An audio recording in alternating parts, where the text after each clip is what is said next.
இது சங்ககாலம் புறத்தினை பொருள் மரபை விளக்குக என்ற ஒரு பிரதானமான வினா. நன்றாக கவனிக்க வேண்டும். இதனை 2024, 25, 26 பிள்ளைகள் பயன்படுத்த முடியும். இதனை தொடங்கும் முன் அனைவரும் பயன்பெறுவதற்காக நீங்கள் ஷேர் பண்ணுவது அவசியம். அத்துடன் சப்ஸ்கிரைப் செய்து கொண்டால் இதனோடு தொடர்புடைய அத்தனை காணொளிகளும் உங்களுக்கு கிடைக்கும். இவ்வாறு படிப்பது உங்களுக்கு சுலபமாகவும் இருக்கும். எத்தனை தடவை நீங்கள் இந்த காணொளிகளை பார்ப்பதன் மூலம் உங்களுக்கு கூடுதலான பரிச்சயங்கள் இடம்பெறும் என்று நாங்கள் கூறலாம். அந்த அடிப்படையிலே கவனித்துக் கொள்ளுங்கள். புறம் என்று சொல்லப்படுவது என்னவென நான் முதலில் ஒரு காணொளியில் விரிவாக விளக்கியுள்ளேன். அகத்திணையில் இடம்பெறாத அத்தனையும் புறத்திணை என்று கூறலாம். அறமும் பொருளும் பற்றி புறத்தே நிகழ்கின்ற அத்தனை விடயங்களையும் புறத்திணையின்பால் நாங்கள் உள்ளடக்க முடியும். அந்த வகையிலே இது இவ்வாறு இருந்ததென வெளியே பிறருக்கு எடுத்து கூறக்கூடிய அத்தனை விடயங்களும் இங்கு புறத்திணையில நோக்கப்பட்டு உள்ளன. அந்த அடிப்படையிலே சங்க காலத்தை வீர யுகம் என்று சொல்வார்கள். சங்க காலத்திலே போருக்கு அதிகப்படியான முக்கியத்துவம் இருந்ததனால் புறத்திணை பாடல் எண்ணிக்கை அகத்திணை பாடல் எண்ணிக்கையை விட அதிகமாக இருக்கின்றது. அத்துடன் இந்த புறத்திணை பாடல்களே பாடாந்திணை செய்யுள்கள் தான் அதிகமாக காணப்படுகின்றன. இந்த புறத்திணையில் பிரதானமாக குறிஞ்சிக்கு வெட்சி, முல்லைக்கு வஞ்சி, மருதத்துக்கு உளிஞை, அதே போல நெய்தலுக்கு தும்பை, பாலைக்கு வாகை, அத்துடன் கைக்கிளைக்கு புறம் என்று சொல்லப்படுகின்ற காஞ்சி திணையும், அதே போல பெருந்திணைக்கு புறம் என்று சொல்லப்படுகின்ற பாடான் திணையும் என 7வது ஒழுக்கம் அமைய மொத்தம் 7 ஒழுக்கங்கள் இங்கு அமைவதாக கொள்ளலாம். முதலிலே இங்கு புறத்திணைக்கு எத்தகைய முக்கியத்துவம் கொடுக்கப்பட்டிருக்கிறது என்பதனை பார்ப்போம். பார்க்கும் பொழுது பொன்முடியார் என்கின்ற பெண்பாற் புலவர் பாடிய ஒரு பாடலை இங்கு நோக்குவோம். ஈன்று புறந்தெறிதல் எந்தலை கடனே, சான்றோனாக்குதல் தந்தைக்கு கடனே, வேல் வடித்து தருதல் கொல்லற்கு கடனே. முழு பாடலையும் என்னால் கூற முடியும் என்றாலும் உங்களுக்கு ஞாபகம் வைத்திருப்பது கடினம். நீங்கள் இந்த 3 அடிகளையாவது அங்கு எழுதுதல் வேண்டும். இங்கு அனைவருடைய கடமையும் போரை குறித்து இருந்திருப்பதை நாங்கள் நோக்கலாம். அதே போல சங்க காலத்திலே போர் முகங்கண்ட புலவர்களால் தான் இந்த பாடல்கள் பாடப்பட்டிருப்பதை நாங்கள் நோக்கலாம்.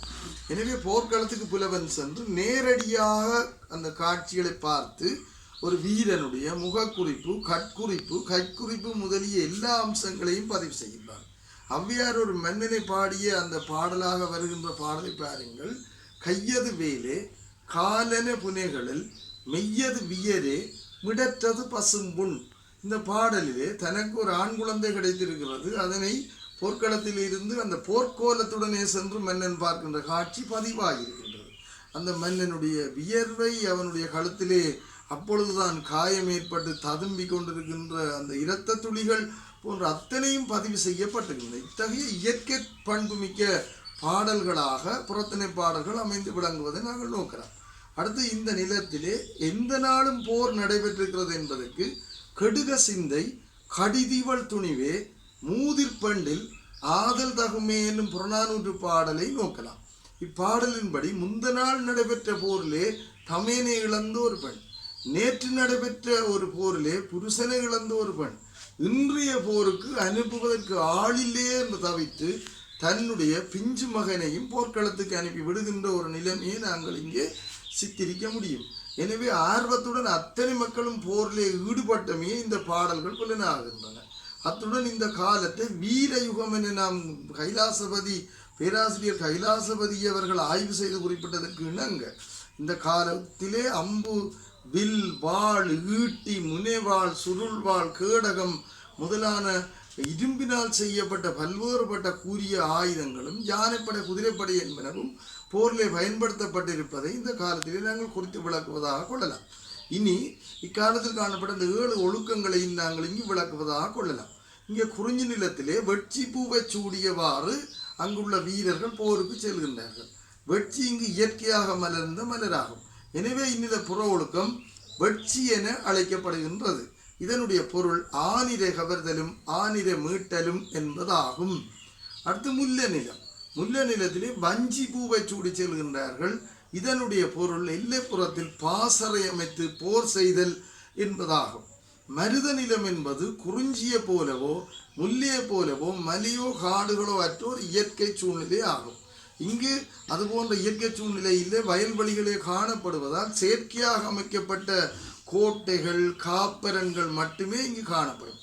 இத்தகைய கோட்டைகள் காப்பரன்களை புற அரசர்களோ அல்லது எதிரிகளோ முற்றுகையிடும் பொழுது இந்த முற்றுகைக்குட்பட்டிருக்கின்ற வீரர்களோ மன்னனோ சூடி செல்லுகின்ற பூ உளிஞை பூவாக இருக்கும். எனவே இந்த உளிஞை என்பதனுடைய பொருள் கோட்டையை முற்றுகையிட்டு போர் செய்தல் என்பதாகும். நெய்தலிலும் சற்று வித்தியாசமாக பார்க்கக்கூடிய ஒன்றாகும். சளைக்காத வீரத்தை இங்கே நாங்கள் பார்க்கலாம்.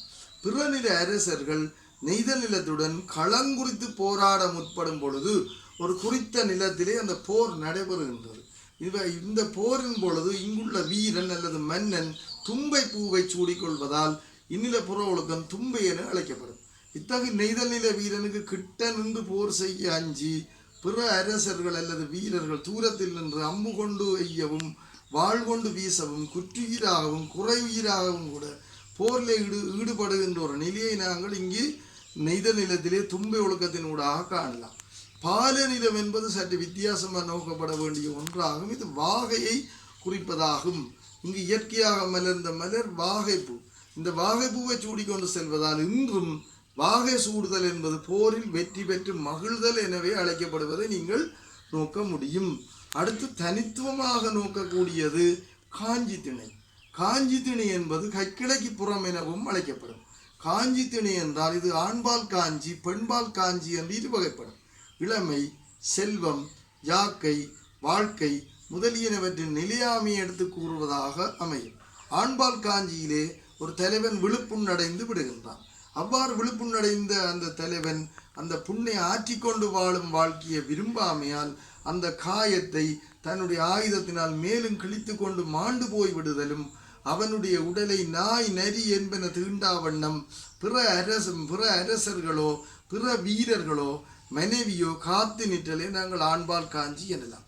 பெண்பால் காஞ்சி என்பது ஒரு தலைவனை இழந்து விட்ட பெண் அதன் பின்னர் வாழும் வாழ்க்கையை விரும்பாமல் அவனுடைய சிதையுடன் தானும் சேர்ந்து உடன்கட்டி ஏறி மாண்டு போவதனை அது குறிப்பதால் இது பெண்பால் காஞ்சி என்று அழைக்கப்படும். பாடாந்திணை எனப்படுவது பாடப்படும் ஆண் மக்களது ஒழுகலாறு ஆகும். புறத்திணை பாடல்களிலே ஏறத்தாழ 500க்கும் மேற்பட்ட பாடல்கள் பாடாந்திணையை சித்தரிப்பனவாகவே காணப்படுவதை நாங்கள் நோக்கலாம். அந்த அடிப்படையிலே பாடப்படும் ஆண் மக்களது ஒழுகலாறு என நாங்கள் பாடாந்திணையை பதிவு செய்து கொள்ளுதல் சிறப்பானதாக இருக்கும். இதில் மற்றொரு வகை இருக்கின்றது.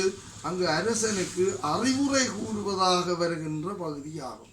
ஒரு அரசன் போருக்கு வர முற்படாத அரசனை போருக்கு ஆற்றுப்படுத்துவதாக வழிப்படுத்துவதாக இருக்கலாம். அல்லது அரசன் தவறு செய்யும் பொழுது அவனுக்கு சுட்டி காட்டி அறிவுரை கூறுவதாக இருக்கலாம். உதாரணமாக ஒரு செவிய அறிவுறு என்ற துறையிலே அமைந்த ஒரு பாடலை நோக்குவோம். விளைச்சலற்ற நிலத்திலே நெல்லுக்கு வடிகட்டுமாறு அங்கே ஒரு மன்னன் பணிக்கின்றான். அப்பொழுது வெள்ளைக்குடி நாகனார் என்று சொல்லப்படுகின்ற உழவர் குடி புலவர் அங்கே கூறுகின்றார். பாருங்கள், மாறி பொய்ப்பினும் வாரி குன்றினும் இயற்கை அல்லன செயற்கையில் தோன்றினும் காவலர் பழிக்கும் கண்ணகல் ஞாலம் என்று அறிவுரை கூறுவதை நாங்கள் நோக்கலாம். இவ்வாறானவை அறிவுரை கூறுகின்ற திருத்துகின்ற பாடல்களாக அமையும். இங்கு அறுமுறை வாழ்த்து முதலிய வாழ்த்து வகையிலே அமைகின்ற பாடல்கள் நோக்கப்படுகின்றன. உங்களுக்கு மாணவர்களுக்குள்ள சிலபஸிலே ஒரு பாடலை நான் குறிப்பிட்டால் பொருத்தமாக இருக்குமாதலால் இங்கே ஒரு நாட் செல்லலம் இருநாட் செல்லலம் என்ற புறநானூறு பாடலிலே பரிசில் கடாநிலை துறையிலே பாடாந்திணையிலே அந்த மன்னனுடைய புகழ் அழகாக விளக்கப்பட்டிருப்பதை நீங்கள் எடுத்து இங்கு சான்று காட்டி விளக்கினால் உங்களுக்கு பாடாந்திணைக்குரிய புள்ளிகள் கிடைக்கும். மாணவர்களை நன்றாக கவனியுங்கள். இந்த ஒவ்வொன்றும் தனித்தனியாக விளக்கப்படும்படி உங்களுக்கு கேட்கப்படலாம். காஞ்சி திணையை ஆனா எனவும் ஆவண்ணா என பாடாந்திணையையும் அங்கு அழைக்கக்கூடிய ஒரு கேட்கக்கூடிய ஒரு வாய்ப்பு இருப்பதனால் தனித்த நிலையிலே நீங்கள் தொகுத்தும் தனித்தும் பிரித்தும் கேட்டால் விடையளிப்பதற்கு ஏற்றவாறாக நான் இந்த விடைகளை உங்களுக்கு சற்று விரிவாகவே கூறியிருக்கிறேன். நீங்கள் இவற்றை பார்ப்பதுடன் அவற்றை நன்றாக பாடமாக்கி பிற பாட நூல்களான துணை பாட நூல்கள் உங்களுக்கு இருக்கின்றன. டாக்டர் பாலசுப்ரமணியன் எழுதின இலக்கிய வரலாறு புத்தகம் இருக்கின்றது. அதே போல பேராசிரியர் வீணா செல்வநாயகம் எழுதின இலக்கிய வரலாறு புத்தகம் இருக்கின்றது. அதே போல மூனாவானா எழுதிய இலக்கிய வரலாறு புத்தகம் இருக்கின்றது. இவ்வாறு பலர் எழுதிய இலக்கிய வரலாறு புத்தகங்கள் இருக்கின்றன. இதனை விட ஈழத்தில் இருக்கின்ற படைப்பாளிகள் அல்லது ஆய்வாளர்களும் பல விடைத்தொகுப்புகளை எழுதியிருப்பதனால் அவற்றை பார்த்து படித்து பயன்பெறுமாறு உங்களை வேண்டுகிறேன்.